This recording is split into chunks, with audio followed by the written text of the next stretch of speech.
जय जगन्नाथ। भाषा संबंधी आरंभ करवा प्रश्न उत्तर डिस्कशन। ओके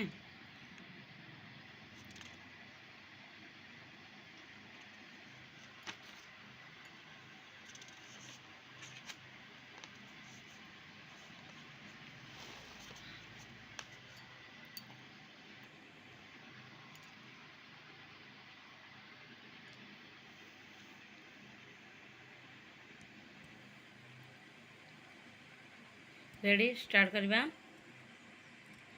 थर को थर पड़ी तले चाले अभ्यास सर बले रेखांकित पदटी कि प्रकार अव्यय?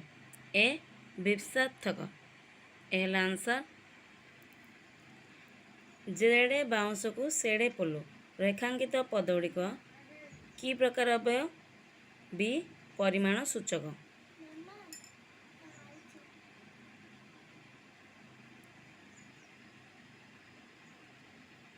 6 नंबर जदि तुम्हें आसब मु जीवी रेखांकित पदटी कि प्रकार अव्यय? ए संभावना सूचक। 7 नंबर घंटा ठन ठन बाजिला रेखांकित पदटी कि प्रकार अव्यय? धनात्मक। केवल आंसर जहाँ मन रखी जा अन्य सबू मन रखला समान तेणु प्रश्न कौन अच्छी उत्तर कौन अच्छी आम से मन रखा। विद्या संपदे यथानुमति बुद्धे रेखांकित पदटी कि अव्यय? सादृश्य बोधक। ए बी है आंसर सादृश्य बोधक। राम किंबा हरि किए हेले आसिब यही रेखांकित पदटी कि प्रकार अव्यय? विकल्पार्थक अव्यय है डी है आंसर। 10 नंबर तू जाना रेखांकित पदटी कि प्रकार अव्यय? निषेधार्थक अव्यय। ए है आंसर। बापा पुओ को कहले तू जानी चीनी आनिबाकू रेखांकित पद नी कि प्रकार अव्यय? निश्चय बोधक अव्यय। ए है आंसर।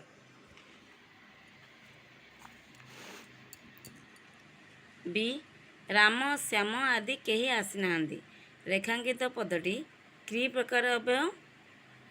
डी समुदाय सूचक अव्यय। डी है आंसर। गलानी तो गला कथा अरे संगत रेखांकित पदटी कि प्रकार अव्यय? सी आलंकारिक अव्यय। सी है आंसर। हे टोका एठाकू आ रेखांकित पदटी कि अव्यय? ए संबोधनमूलक।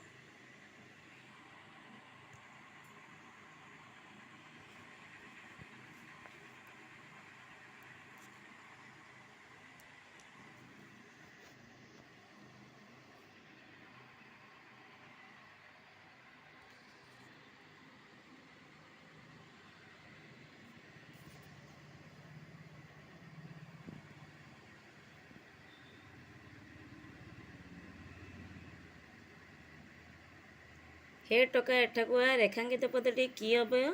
संबोधनमूलक। ए है आंसर। टिके बहुटी टिके पानी कि जीवु नाहीटी रेखांकित पदटी कि प्रकार अव्यय? ए आलंकारिक अव्यय। सारू खाइले तंटी गल गल हुए रेखांकित पदटी कि प्रकार अव्यय? ए अनुभूतिमूलक अनुभूति सूचक। तू क्यों गाईर गोबर तोते पचारि थांती रेखांकित पदटी क्यों प्रकार अव्यय? प्रश्नवाचक अव्यय। ए डी है आंसर। ओह कि गरम रेखांकित पदटी कि प्रकार अव्यय? भाववाचक अव्यय।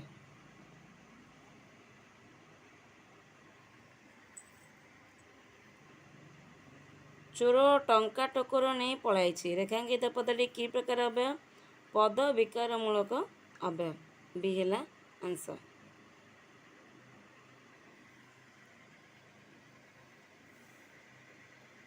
कोड़े नंबर अव्यय यार आखरिक अर्थटी कौन? जार रूप बदले नहीं। भलार मन रखा अव्यय यार आखरिक अर्थटी कौन? ଯାହାର ରୂପ ବଦଳେ ନାହିଁ। ଆମେ ଡେଲି 2-3 ଥର ବି ଶୁଣିଦେଲେ ଆମର ପୁରା ନହେଲେ ବି 100%ରୁ ମିନିମମ୍ 70% ତ ମନେ ରହିଯିବ। ଓକେ। ବାକ୍ୟରେ ଯେଉଁ ପଦଗୁଡ଼ିକ କଥାର ପୁରୁଷ ଓ ବଚନ ଅନୁସାରେ ଏବଂ ଘଟଣାର କାଳ ଅନୁସାରେ ରୂପ ପରିବର୍ତ୍ତନ କରେ ତାକୁ କ'ଣ କହନ୍ତି? ବି କ୍ରିୟାପଦ। ବି ହେଲା କ'ଣ? କ୍ରିୟାପଦ।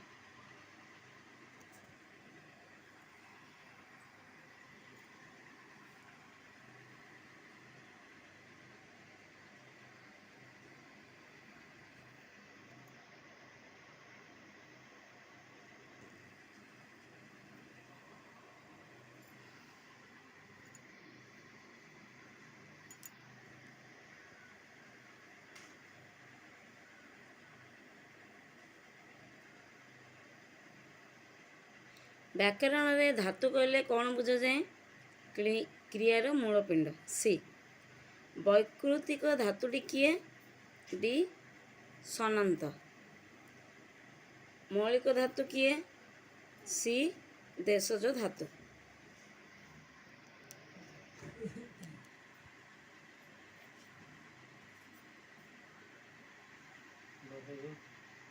ନିମ୍ନ ଧାତୁମାନଙ୍କ ମଧ୍ୟରୁ ତଦ୍ଭବ ଧାତୁଟି କିଏ? ଖା। ଏ ହେଲା ଖା। ସେ ତାକୁ ଠେଙ୍ଗାରେ ଠେଙ୍ଗେଇଲା। ରେଖାଙ୍କିତ ପଦଟି କି ପ୍ରକାର କ୍ରିୟା? ନାମ ଧାତୁର କ୍ରିୟା। ବି ହେଲା ଆନ୍ସର୍। ବାକ୍ୟରେ ସମାପିକା କ୍ରିୟା କାହାର ଅଧୀନ? ଏ। କର୍ତ୍ତାର।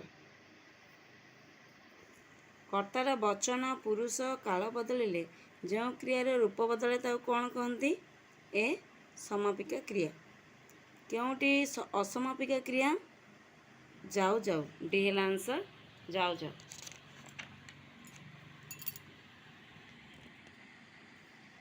ସେ କିଛି ମାଗି ଆସିଛି। ରେଖାଙ୍କିତ କ୍ରିୟା କେଉଁ ଅର୍ଥ ପ୍ରକାଶ କରୁଛି? ନିମିତ୍ତ ଅର୍ଥ। ଏ ହେଲା ଆନ୍ସର୍। ସେ ଭାତ ଖାଇବାକୁ ଯାଉଛି। ଏଠାରେ ଖାଇବାକୁ କି ପଦ? କ୍ରିୟାବାଚକ ବିଶେଷ୍ୟ। ସି ହେଲା ଆନ୍ସର୍। କେଉଁଟି ସମାପିକା କ୍ରିୟାର ରୂପ? ଡି। ଆସିଲା। ଡି ହେଲା ଆନ୍ସର୍। ଯେଉଁ କ୍ରିୟାର କର୍ମ ଥାଏ ତାକୁ କି କ୍ରିୟା କହନ୍ତି? ସକର୍ମକ କ୍ରିୟା। ବି। ସକର୍ମକ କ୍ରିୟା। ଗଉଡ଼ ଗାଈକି ହାଟକୁ ନେଲା। ଏଥିରେ ମୁଖ୍ୟ କର୍ମ କିଏ? ଗାଈକି। ବି ହେଲା ଗାଈକି। ବୁଢ଼ୀମା ନାତିକି ଗପ କହିଲେ। ଏହି ବାକ୍ୟର ଗୌଣ କର୍ମ କିଏ? ବି। ନାତିକି। କେଉଁଟି ଅକର୍ମକ କ୍ରିୟା? ଡି। କାନ୍ଦିଲା।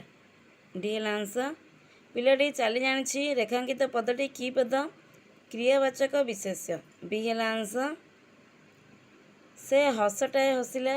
ଏଠାରେ ହସିଲା କି କ୍ରିୟା ରୂପେ ବ୍ୟବହୃତ? ବି ହେଲା ଅକର୍ମକ। ପିଲାଟି ଭୋଜନ କରୁଛି। ଭୋଜନ କରୁଛି କି କ୍ରିୟା? ମିଶ୍ର କ୍ରିୟା। ଏ ହେଲା ଆନ୍ସର୍। ମିଶ୍ର କ୍ରିୟା। ତୁମର ଯାହା ଟଙ୍କା ପଇସା ଅଛି ନେଇଯାଅ। ଏହା କି କ୍ରିୟା? ଯୌଗିକ। ସି ହେଲା ଉତ୍ତର। ସେ ଭାତ ଖାଉଛି। ଖାଉଛି ଏହି କ୍ରିୟାର ପୁରୁଷ ଓ ବଚନାର୍ଥକ ପ୍ରତ୍ୟୟଟି କିଏ? ଇ। ଖାଉଛି। ଦୀପଟି ମିଞ୍ଜି ମିଞ୍ଜି ଜଳୁଛି। ମିଞ୍ଜି ମିଞ୍ଜି କି ପଦ? କ୍ରିୟା ବିଶେଷଣ ପଦ।